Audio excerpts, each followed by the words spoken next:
Is there a set standard that we should follow when we're talking about deciding room dimensions? Yeah, there's been a lot of research done on this topic by people a lot smarter than me that spent years of their life, working on just this room ratio issue. There's people like Bolt and Loudon and Sepmeyer and Bonello, like people that have really dug into this and come up with some kind of standards. Sure. Now, it's very subjective of what people think about these different ratios and which ones people prefer. But I would say that if you choose one of these types of ratios, then you're probably going to end up with a pretty good result. I've got a graphic here on the screen that just shows some of the different ratios that are out there. Like the first one here by Richard Bolt is 1 to 1.5 to 2.5. And to explain these ratios, typically the 1 in the ratio, a lot of times it ends up being the ceiling height, okay? Because it's usually the shortest dimension in your room because the length and the width end up being a little bit longer. It's not always the case, but that's usually how it goes.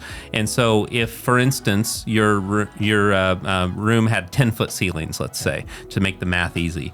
So 10 would be what the 1 ratio is. So the 1.5 dimension would be 1.5 times 10. So it'd be 15 feet. And then the 2.5 number would be 25 feet. So the room would end up being 10 foot by 15 foot by 25 foot if you went by Bolt's ratio and you had a 10-foot ceiling. But there's a lot of variables in here, and like what people's ceiling height. Sometimes 10 feet's a luxury for a lot of people. Like if they can get 9 feet, that's actually really nice. Sometimes in basement studios, we're talking about 7.5, 8-foot ceilings, and so that's going to skew these numbers a little bit. So Bolt's ratio ended up being 1 to 1.5 to 2.5. Loudon is 1 to 1.4 to 1.9. Bonello is 1 to 1.26 to 1.59. And then Sepmeyer is 1 to 1.4 to 1.39. And within that, they didn't come up with just one ratio. There's a lot of different ratios that they've come up with that are good. But the main thing here that you're dealing with is trying to make sure that the length, width, and height play well with each other. It's not just as simple as just let's find the biggest room I can put my studio in. There's a lot more involved with that. To dig a little bit deeper into the Bolt research that Richard Bolt had done, he came up with this thing called the Bolt area, which this graph here shows the, let me get my pen out here. This graph shows the length on the y-axis and then the width on the right, on the x-axis.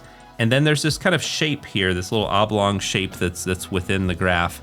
And ideally, you would want your room dimensions, your room ratios to fall somewhere within that shape.